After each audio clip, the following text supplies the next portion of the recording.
What a wonderful day mga kabukid, ka-farm, ka-agri at mga kalangga natin all over the Philippines, all over the world. Ngayong araw po ay sagutin po natin yung isang katanungan tungkol po dito sa ating paghahanap buhay, kung gaano daw kahirap mag-uling, gaano daw kahirap mag-charcoal making. Yun po yung ating sasagutin. So before po that ay masaganang buhay po sa lahat, kahit na grabe na yung mga kahirapan natin, okay pa rin yun, masagana pa rin yun compare po sa mga ibang tao sa ibang part ng mundo na sa ngayon ay kahit pagkain once a day na lang, twice a day na lang po mga ka-agri.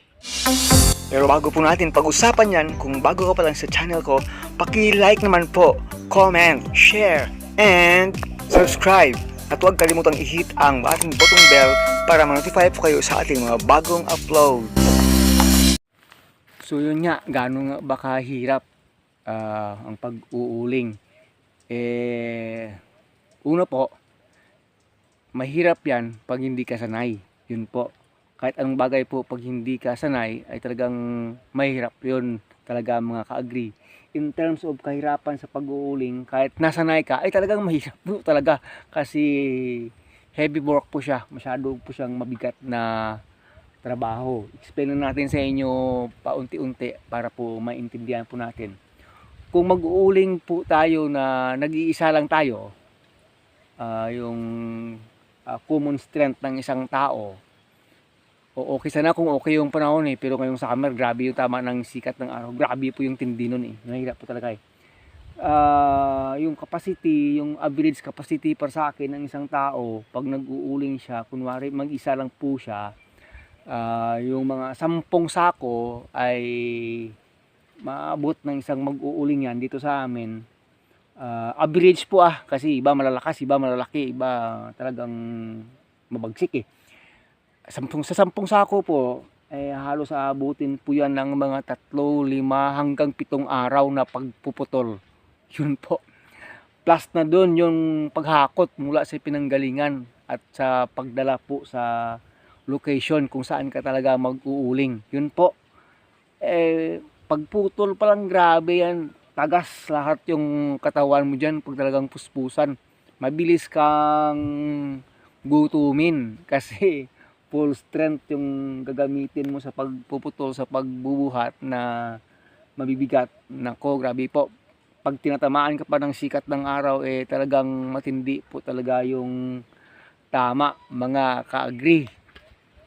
So gaya po nito, estimate ko po ay susobra na siya sa 10 sako. Susobra na po yata ito. Ay ginagawa po natin ito for 4 hours a day nga lang kasi hindi na kaya sa sobrang init. Siguro po ay matatapos po ito, mauuling po more than 1 week pa. Kasi gaya ito yung ating area ng ulingan. Ano pa yan, lilinisin pa yan. At hahanap pa tayo ng mga pantabon.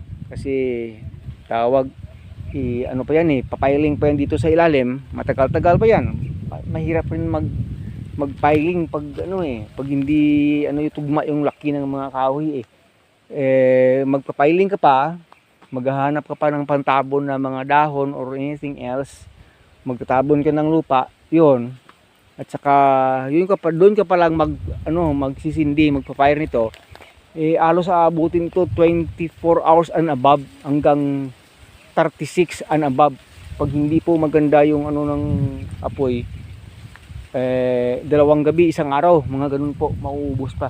Kasi po yung design ng pag-uuling natin ay tunnel type, pero kung exposed type po ito, yung 10 sako po within 24 hours mauubos yan pag hindi masyadong malaki gaya nito. Diyan na yung apoy, diyan na tawag na i-stranded yung apoy sa sobrang malalaking mga kahoy. Kaya po nito, 2 beses na itong niluto hindi pa rin nauubos lalong lalo na pag nabutasan. So ganun po kahirap mga ka-agri yung pag-uuling talaga, mula sa pagpuputol, paghahakot hanggang dito. Hindi lang yan, pagkatapos po natin mag-firing yan, yung isang kahirapan pa po magpupuyat ka.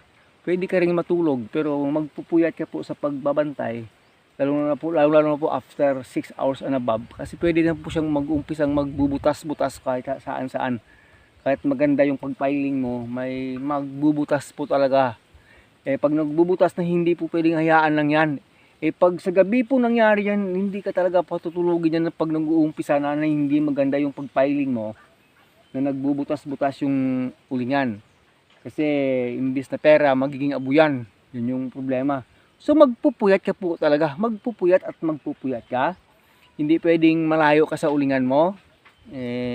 Ako dito lang ako natutulog sa tabi ng ulingan. May ulan at wala. Ganun po. May payong wala. Ganun po kahirap. Mag-isa po ako dito. Ginagawa ko po yun ng palagi. Pag hindi ka po sanay, gaya sa iba, takot sa dilim, naku, hindi po kayo pwede mag-uling.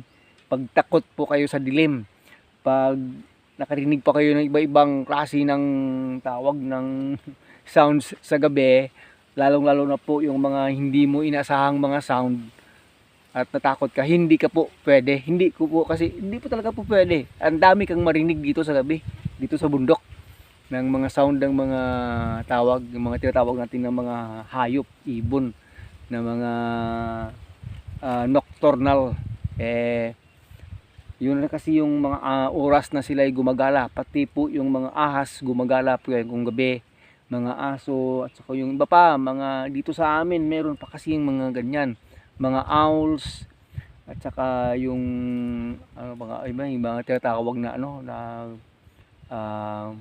musang, mga musang, may mga ganun pa yun dito sa amin. Pag takutin ka, hindi ka po talaga pwede. Yun yung mahirap. Yung tinatakot mo sarili mo, at saka talagang takot ka sa mga ganun mga kasing sitwasyon. Ganun po. Pagdating na po na masarado yan, doon na naman tayo sa harvesting. Mahirap pa rin po kasi yung hinaharap mo, lalo na pag sumikat na yung araw, yung kaharap mo, may apoy pa yan pag hindi po maganda pag sarado. So, sa iba, bago nila bubuksan yung ulingan, binubuhusan muna ng maraming tubig. Pero sa atin po, hindi na po natin yan ginagawa. Hindi maganda yung uling pag nabuhusan na ng tubig. Mabigat at saka mahirap mapaapoy ulit. At saka hindi maging maganda. Sa atin po, talagang primitive way. Pag may apoy, tinatabunan ng muli yan ng lupa. Mamamatay pa rin yung apoy. Ganyan pa kasimple yung ginagawa natin. Ayun, mainit, mausok. Aside sa usok po, alikabok na ng mga abo. Grabe po yan. Sunog baga. Yung term ng iba. Pag hindi mo po kakayanin yun. Kahit na mag-mask ka, mag-face mask ka habang nag-harvest ka po, at naka-long sleeve at saka naka-long pants, hindi mo talaga may iwasan. Pagkatapos yun po na talagang alikabok ng uling sa katawan mo, buong katawan mo, pati kahit naka-face mask ka po, pati laman ng ilong mo, sa loob ng ilong mo, andyan pa rin po. may pa rin ng uling, tawag, talagang uling pa rin, pati yung mga alam nyo na, sa loob ng ilong natin, uling po talaga. Ganun po kahirap. Di mula dito sa atin, pag na natin yan, na isako na yan, hindi rin pwedeng ma-stayan dito hanggang kailan. Ihauling mo. Kami malayo pa, 2.5 to 3 kilometers pa mula dito papunta ng barangay namin. Ihauling nyo pa po yan. Ihauling pa yan. Ganun po kahirap. Dati wala akong motor. Ayan, talagang buhat-buhat mo yung 2 sako. Yung iba 4 na sako kayang buhatin. Grabe, parang mga kalabaw 2 sako. Ganun po yung bubuhatin mo sa aming tinatawag na tuwang. Yung may may lang, nakatali sa dulo ng isang patpat gaya po ng ng kawayan o ganun, lagay dito sa mo, sa shoulder mo. Ganun po kahirap. Sa ngayon po, bentahan dito sa amin, 4 na lata yung laman ng sako ay 350. Ganun lang po kamura. Mahal na kasi yung sa iba, para sabi na ay ang mahal, di nila alam kung gaano kahirap gawin yung mag-uling. Grabe yung sakripisyo ng mga mag-uuling. Yung iba nga nag-retire na ayaw na kasi grabe very risky po siya. Pero kung tanungin nyo ako kung bakit po ako nag-uuling, unang sagot po ko po dyan, uling po kasi ginagamit namin sa bahay. kasi ayaw ni Mrs. na gumamit ng ng tawag ng kahoy kasi mausok. Mabilis maingitim yung mga kaldero, pati yung bubong, lahat-lahat. Kaya uling. Pangalawa, hindi namin kayang bumili ng gas Mahal ang gas kaya uling. Kaya nag-uuling ako. Pangatlo na reason ba't nag-uuling ako, para may ibenta. Kasi pag dito sa bundok wala kang harvest, wala kang ibang gagawin, ano pa kakitaan mo? Kasi dito sa amin sa lowland, pinapayagan pa kami mag-uling, hindi po gaya dyan sa highlands namin. Talagang hindi pwede, huhulihin po kaya kasi mag-uuling. Kasi hindi po talaga pwede doon. Kasi tawag, rin-restrict po kasi yun ng government kasi nga para sa ecotourism at saka sa environmental. So yun po, dito sa amin pinapayagan pero siyempre po selective po tayo. Pag may pa-restrict tayo dyan sa taas, hindi naman pwede na uulingin mo na basta-basta yan. Yung mga pinuputol natin ay sa mga tinatamnan talaga na area, mulat sa pool na may mga tumubo lang na kahoy. Gaya po ito mga pinutol natin, galing yan sa mga pagtatamnan natin uli ng lakatan, din lang nanggagaling. So ganun po kahirap. So please lang po, sa mga nangangalakal ng uling, sa mga bumibili ng uling, sana po wag niyo po sadong tawag baratin yung mga presyo sa uling. Kung alam niyo kung gaano po yan kahirap gawin bago bago po yan mabarter sa bigas. Hindi lang po basta-basta yung ginugol ng mga mag-uuling dyan. Hindi lang po pawis, pati dugo. Kasi karamihan po nagkakasugat-sugat po kami. Kasi nandito tayo sa bukid, kung hindi man matamaan ng mga itak or kahit sa mga maliliit lang na mga kahoy dito, nagsusugat-sugat po kami sa mga paa, sa kamay. Kasi marami kang madaan kasi na hindi talaga kahit konti magkakasugat-sugat po talaga. So ganun po, hindi lang po pawis, pati po dugo, pati po minsan iyak pag talagang alam mong grabe sitwasyon. So hindi po tayo nagpapaawa, sinasabi natin kung gaano po yun kahirap. Kasi hindi po yan may explain pag hindi mo po kasi naranasan. Gaya na nga sabi ng ating kaibigan Brother Eric Tenorio, sige hanapin yung kanyang tawag YouTube channel, kasi naging mentor natin si Bro Eric. Siya sabi niya sa akin, kuya talagang hindi ko na kaya yan kasi grabe ang effect. Talaga po grabe po sa baga pag hindi po kayo expert nito. Grabe po, lalo na pag nasa first step ng paghuhukay yan na ilalabas at saka may apoy pa sa loob. Grabe po yan pag hindi po kayo mabilis mag-isip ng paraan dyan. Apoy yung tupagin mo, tapos mainit pa yung sikat ng araw, kahit saan ka pumunta, grabe po yung tama sa iyo. Kadalasan po tayong tinatrangkaso sa mga ganon dahil sa sobrang init. Iba-iba, pati LBM dahil sa sobrang init. Lahat po sinasabi ko sa inyo, grabe po yung mga body pains na mararanasan po dito. Pero bakit ba natin ginagawa ito?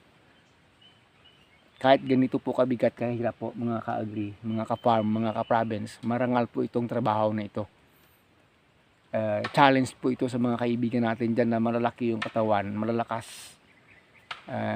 Nagre-resort sa hindi mga magagandang gawain, nagnanakaw, nang-scam, ibang bagay na po yun, ibang klase na po yun. Po tayo, trabaho po tayo ng tama, kahit mabigat. Yung importante po, masaya tayo at saka wala tayong inaapakang ibang tao. May nakatingin sa atin, may Lord sa taas na nakatingin sa atin. Kaya medyo pag si Lord na rumesbak, medyo grabe yung tama. So gawin natin yung tama, gawin natin yung nararapat.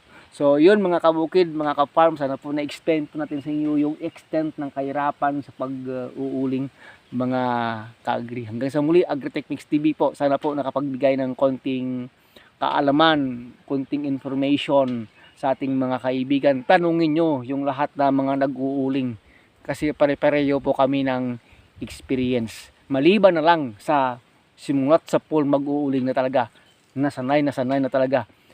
Yung hirap hindi na yan mahirap kasi nga manhid na yung katawan, manhid na yung isipan, manhid na halos buong pagkatao. pag simulat sa pool nag-uuling ka hanggang sa tumanda ka. Hanggang sa muli, God bless us all.